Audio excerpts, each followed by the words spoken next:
Bing bong. Kaleidoscope is one of the more ambitious projects Netflix has undertaken. Essentially, the first 7 episodes of this show can be viewed in any order. The only 2 episodes that are supposed to be seen back to back are episodes 8 and 9. Does it actually matter what order you watch Kaleidoscope in? Yes, but also no. And more importantly, does the show actually work? Is it any good? Yes, it is, but also sort of not. Kaleidoscope is a heist TV show about this group of people who are attempting to rob this cybersecurity mogul for about $7 billion. Now, I love a heist story, especially when it's an obscene amount of money or some sort of crazy thing that they're attempting to steal. I just eat that stuff up. So to me, Kaleidoscope, I was already interested. The first 7 episodes are also in a completely random order for anyone on Netflix. The first 7 episodes that I were given in their order are going to be totally different from the first 7 that you were given. The way in which you watch them isn't supposed to matter. But the real question is, does it actually matter what order you watch this show in? So before going into watching Kaleidoscope, I was kind of curious if this was just sort of a silly gimmick that Netflix was trying,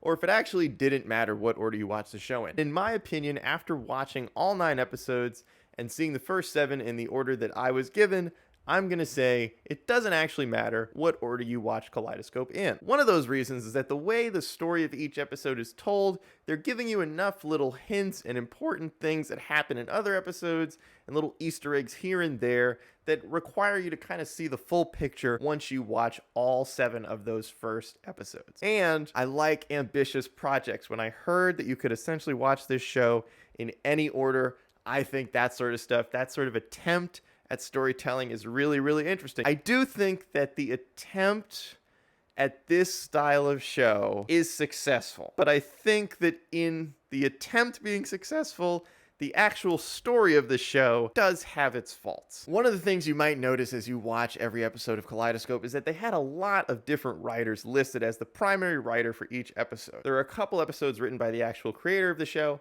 but throughout all 9 episodes, there are at least 5 or 6 different writers for the show. Sometimes that's really impressive if all the writers are able to keep the voices of each character and the motivations and the overall story going in the correct direction where everything still makes sense. But Kaleidoscope actually runs into a few issues where there is some consistency problems, some things that could probably have been done a little bit cleaner.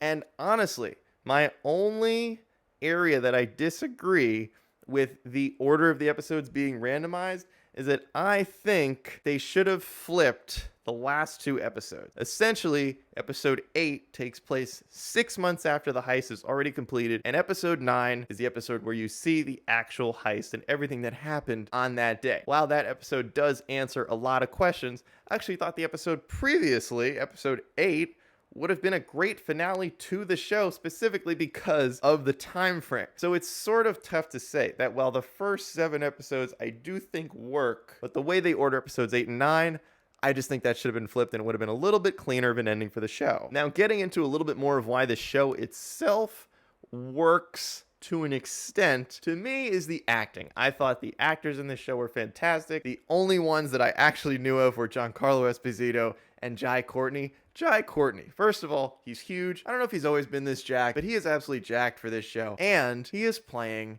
a real douchebag. He is so good at it. It's truly impressive. It's truly impressive that someone could be acting like such a douchebag. Giancarlo Esposito, incredible. This is almost Walter White-esque, what he is doing in this show, the character that he is playing.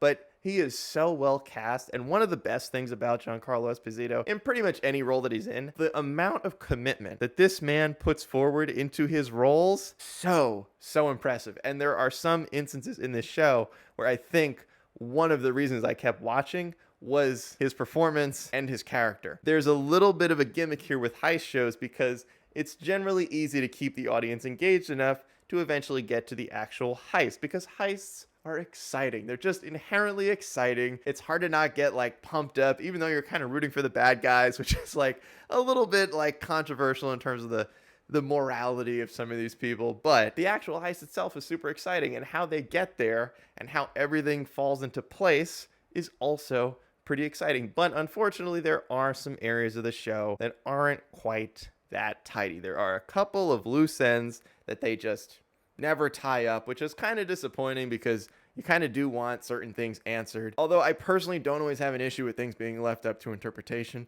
There are just certain threads in this show that were just completely sort of abandoned, like they never went back to it. Part of that feels like the heist component of this show was so much more interesting to the people writing the show that there are elements that they wrote into earlier episodes and then just decided that they didn't really care that much, which I've also seen before, and that's okay. But it is worth pointing out that some of the show gets a little bit inconsistent as the episodes go on. So call it whatever you want. I do think that maybe this idea is a little bit gimmicky, but I like to see Netflix taking these kinds of risks. These are the kinds of risks that I was worried Netflix wasn't going to take anymore now that they cancel everything after about one season. And it's cool to see that they're going back and sort of still giving certain shows and writers these opportunities to do something different, because it's not often that we see a project like Kaleidoscope. Whether or not you think what they're attempting to do actually works shouldn't take away from the fact that they attempted to do it at all. I will always be a fan of shows and creators that are trying something different, that are attempting to sort of shift the way that we watch and take in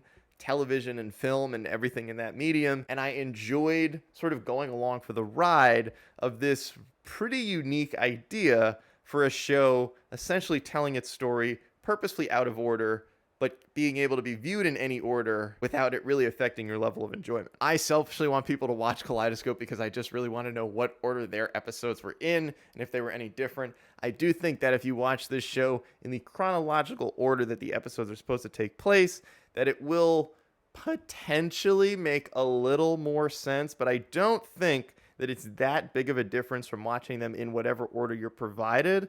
And I think that it's actually a little bit more exciting to watch the show in the way that it was intended. Give Kaleidoscope a shot. It is one of the more unique shows that I've ever seen on Netflix, and it is certainly worth checking out.